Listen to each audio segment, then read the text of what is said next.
والسلام عليك يا سيدي يا شفيع المذنبين وعلى آلك وأصحابك يا سيدي يا خاتم النبيين وعلى آلك وأصحابك يا سيدي يا رحمة للعالمين.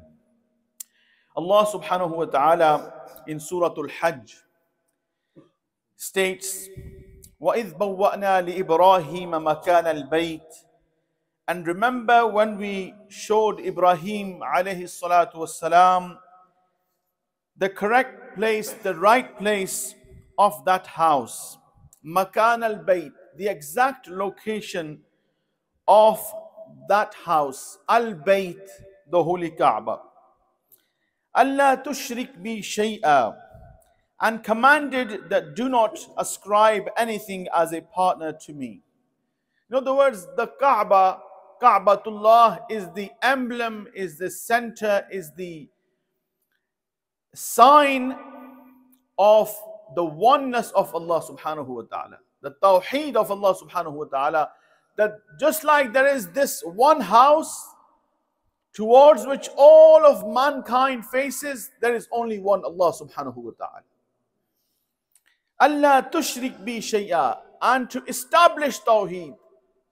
Ibrahim alayhi salam was instructed later on to build the Kaaba, but here he was shown the signs, the remains of the Holy Kaaba. Allah tushrik bi shay'a. And then contemplate this, brothers. وَطَّهِّرْ بَيْتِي. Who is being instructed here? Sayyiduna Ibrahim alayhi salam. وَطَّهِّرْ بَيْتِيَ لِلطَّائِفِينَ وَالْقَائِمِينَ وَالرُّكَّعِ السُّجُودِ. And keep my house clean for those who perform tawaf, who go around the Holy Kaaba, and those who perform i'tikaf, who come and sit and dedicate themselves in worship. وَالْقَائِمِينَ, and those who bow, those who stand. وَالْقَائِمِينَ وَالرُّكَّعِ السُّجُودِ, and those who bow down and prostrate. When we contemplate, when we think who is being instructed here, this is Sayyidina Ibrahim alayhi salam. And in Surah Al-Baqarah, Allah subhanahu wa ta'ala says, أَن طَهِّرَا بَيْتِيَ, both of you, Ibrahim alayhi salam and Ismail salam, أَن طَهِّرَا بَيْتِيَ لِلطَّائِفِينَ وَالْعَاكِفِينَ وَالرُّكَّعِ السُّجُودِ. We said to both of them to maintain this house, to clean this house, to uphold and to preserve this noble house of Allah subhanahu wa ta'ala, for those who will come for the worship of Allah subhanahu wa ta'ala. So, serving the masjid, serving the house of Allah subhanahu wa ta'ala, cleaning the house, maintaining the house, building the house of Allah subhanahu wa ta'ala is the sunnah of Anbiya alayhimu salatu wassalam. Anbiya alayhimu salatu wassalam, given the honor that they had, they served the house of Allah subhanahu wa ta'ala. They showed that they are the servants, true devotees and servants of Allah, whose house they maintain, the upkeep of the house. So those who are involved in masajid and those who come to the masajid, those who love and those who establish a firm association with the masajid, followed in the sunnah of Anbiya alayhimu salatu wassalam. وَأَذِّن فِي النَّاسِ. And this incident comes towards after the construction of the Kaaba. But because Hajj Baytullah is taking place this weekend, that is why I have chosen these ayat today. وَأَذِّن فِي النَّاسِ بِالْحَجِّ. And publicly announced regarding Hajj amongst the people. وَأَذِّن فِي النَّاسِ. Call the people towards Hajj. رِجَالًا وَعَلَى كُلِّ ضَامِرٍ يَأْتُوكَ رِجَالًا وَعَلَى كُلِّ ضَامِرٍ يَأْتِينَ مِنْ كُلِّ فَجٍّ عَمِيقٍ. They will come to you on foot and on every lean she-camel, coming from every far distant path. When Ibrahim alayhi salam was instructed by Allah subhanahu wa ta'ala, وَأَذِّن فِي النَّاسِ بِالْحَجِّ, he asked, Ya Allah, where will my voice reach to? I'm standing here in Makkah al-Mukarramah in this valley. How far will my voice reach to? Allah subhanahu wa ta'ala says, أذن وعلي البلاغ. You call and it is up to me to make sure that your voice reaches. And the voice reached the entire mankind. And millions and billions have said labbaik on that voice. And they have entered into the holy sanctuary saying labbaik Allahumma labbaik. Labbaik la sharika laka labbaik. Inna alhamda wa ni'mata laka wal mulk la sharika lak. They have answered the call of Ibrahim alayhi salatu wasalam. And may we be the ones who answer his call as well. Time and time again in our lifetimes, inshallah. With the grace and mercy of Allah subhanahu wa ta'ala. And the purposes and the benefits of Hajj, Allah subhanahu wa ta'ala describes, لِيَشْهَدُوا مَنَافِعَ لَهُمْ, in order that they may gain their benefit. One of the benefits, there are apparent benefits which were to do with trade, selling and buying, but the benefit, the overall benefit to mankind of the gathering of Hajj, and you will see that in the plains of Arafat tomorrow, there will be millions of people who will be gathered together. The unity, the oneness of this ummah. Inna ummatukum ummatan wahida. This is one nation. And this is let me say this, that the unity, wearing white ihram, millions of people, is a painful sight to those who wish to divide Muslims. Those who wish to destroy and to cause harm to Islam. When they see millions gather in one place, people of different backgrounds, different cultures, different languages, different orientation in terms of their cultural and their financial status, different ways of thinking, different aqaid, different ways of praying, yet they are all gathered in one place. And that demonstration is the equality. When Rasulullah sallallahu alayhi wasallam said, "La fadla li arabiyyina ala ajami." There is no superiority of an Arab over a non-Arab.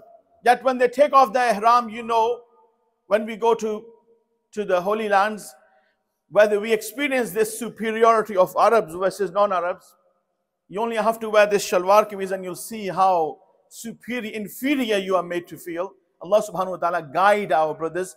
But Rasulullah sallallahu alayhi wasallam said, there is absolutely no superiority of an Arab over a non-Arab, or a non-Arab over an Arab. Just because you and I speak English, and we are not better, we are not more educated than those who speak other languages.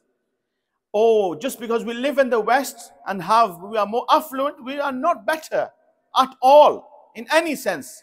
Except taqwa, those who have piety. No non-Arab is better than, no white person is superior to a black person. No black person is superior to a white person.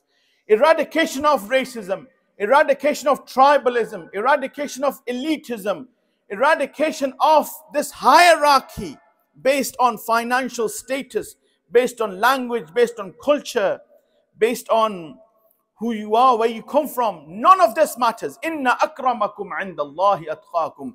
The one who is honored and honorable in the eyes of Allah subhanahu wa ta'ala is the one who is pious. Rasulullah sallallahu alayhi wasallam only left one criteria of superiority in Islam. Only one criteria. Piety, righteousness, good deeds, fear of Allah subhanahu wa ta'ala. Apart from that, doesn't matter who you are, where you come from, what language you speak, you are all one in the eyes of Allah subhanahu wa ta'ala. Equal in the eyes of Allah subhanahu wa ta'ala. And we are one as a nation. The poet of the East, Allama Iqbal, said, "Manfiat ek hai is qaum ki nuksan bhi ek." The goodness and the advantage of this nation is one, and their loss is one. Their gain is one, and their loss is one. Manfiat ek hai is qaum ki nuksan bhi ek. Ek hi sabka nabi, deen bhi iman, ek hi sabka khuda, deen bhi iman bhi ek. Haram-e paak bhi, Allah bhi, Quran bhi ek. Kuch badi baat thi hote jo Musalman bhi ek. We have one Allah subhanahu wa ta'ala that we worship. We have one Nabi Kareem sallallahu alayhi wasallam from whose ummah we are. we have the one Quran, we have the one Qibla, yet we are divided, division upon division upon division upon division. And that gathering is a lesson. That gathering in itself is a lesson for us, that you are one nation, you are one ummah, and forget your differences. Yes, there will be difference in beliefs and aqaid and the ways of practice, but when it comes to Islam, when it comes to the honor of the Quran, when it comes to defending the honor of our brothers and sisters who are oppressed in Palestine, in Kashmir, and elsewhere, we are one. When it comes to defending the honor of the Quran and Rasulullah sallallahu alaihi wasallam and the finality of his nubuwwah, the khatm nubuwwah, we are one. We ought to be one. When it comes to defending core Islamic values, we are one. We ought to be one. Yet we are divided. لِيَشْهَدُوا مَنَافِعَ لَهُمْ. That is what benefits you when you go to Hajj and when you see Hajj. وَيَذْكُرُ اسْمَ اللَّهِ فِي أَيَّامٍ مَعْلُومَاتٍ. And mention the name of Allah subhanahu wa ta'ala in known days. عَلَى مَا رَزَقَهُمْ مِنْ بَهِيمَةِ الْأَنْعَامِ. Because He has provided for them the mute animals on which they ride to eat from. So eat from them yourselves and feed the distressed and the destitute. The qurbani is mentioned here. ثُمَّ لْيَقْضُوا طَفَثَهُمْ. They must then remove their dirt by bathing and removing their unwanted hair after you perform Hajj. وَلْيُوفُوا نُذُورَهُمْ. And fulfill their pledges. وَلْيَطَّوَّفُوا بِالْبَيْتِ الْعَتِيقِ. And perform tawaf of the free house, of the ancient house of Allah subhanahu wa ta'ala. The mesmerizing visions and the coverage of Hajj, do not forget to watch that. Do not forget to switch it on and sit down in front of your televisions and watch the khutbah of Hajj and tell your children to watch. This is Islam. These are Muslims. This is the unity. This is how Rasulullah sallallahu alaihi wasallam gathered us together. Allah subhanahu wa ta'ala mentions in the Noble Quran, I will finish within a minute or two, Al-Hajju Ashhurum Ma'lumat, Surah Al-Baqarah. There are several well-known months of Hajj. Hajj is so important that not just one month, there's an entire month called Dhul Hijjah, dedicated to Hajj, named after Hajj.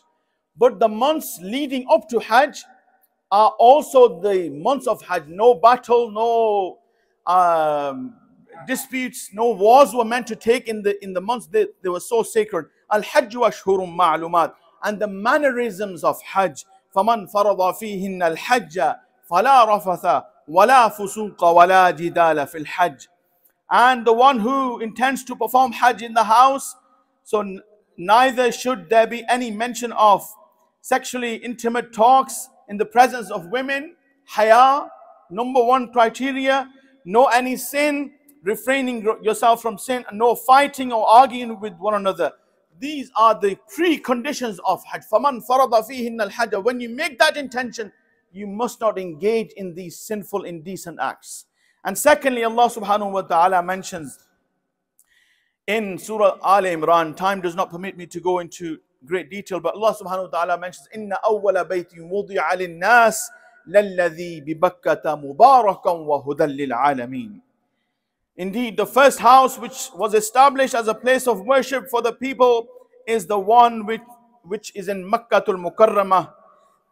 Mubarakah, it is full of barakah. وَهُدًى لِلْعَالَمِينَ. It is guidance to the entire mankind. Guidance in a physical sense, that the house says that I am one house of the one God. I am one single place of worship towards which you worship of the one Allah subhanahu wa ta'ala, who is the only creator. Allah subhanahu wa ta'ala says, فِيهِ آيَاتٌ بَيِّنَاتٌ. In that are my signs. Maqamu Ibrahim. Amongst the signs of Allah subhanahu wa ta'ala is the station of Ibrahim alayhi salam. وَمَنْ دَخَلَهُ كَانَ آمِنًا. Whoever enters the holy sanctuary is in aman, is in peace. وَلِلَّهِ عَلَى النَّاسِ حِجُّ الْبَيْتِ مَنِ اسْتَطَاعَ إِلَيْهِ سَبِيلًا. And it is a right and obligation upon man from Allah subhanahu wa ta'ala. This is the right of Allah subhanahu wa ta'ala upon man, that when you are able to afford the journey, مَنِ اسْتَطَاعَ إِلَيْهِ سَبِيلًا, that you make the Hajj of Allah subhanahu wa ta'ala's noble house. وَمَنْ كَفَرَ فَإِنَّ اللَّهَ غَنِيٌّ عَنِ الْعَالَمِينَ. And whoever disbelieves and denies Hajj being a pillar of Islam, so Allah is independent of the entire world. We are affluent brothers and sisters in this country and in the West. We should strive to perform this, to engage and fulfill this obligation upon us as early as possible. Not when our beards become white, not when we have accumulated wealth and saved it and lived a life of luxury. Then we say, when we get old, we'll go to Hajj. You should go to Hajj as soon as Hajj becomes fard upon you. May Allah subhanahu wa ta'ala allow us the ability to go to His noble house. And when you go to Makkatul Mukarramah, do not forget to go to Madinatul Munawwara, to pay your tribute, to offer your love, and to pay your respects to our noble master Sayyidina Rasulullah sallallahu alayhi wa alihi wa sallam. Inshallah, towards the end of this month, we will mention the excellence and the beauty of Madinatul Munawwara, and when you visit Madinatul Munawwara, how your iman elevates. Those who have visited have experienced, and may Allah subhanahu wa ta'ala allow us to visit Makkatul Mukarramah and Madinatul Munawwara many times in our lives. Wa akhiru da'wana anil hamdulillahi rabbil alameen.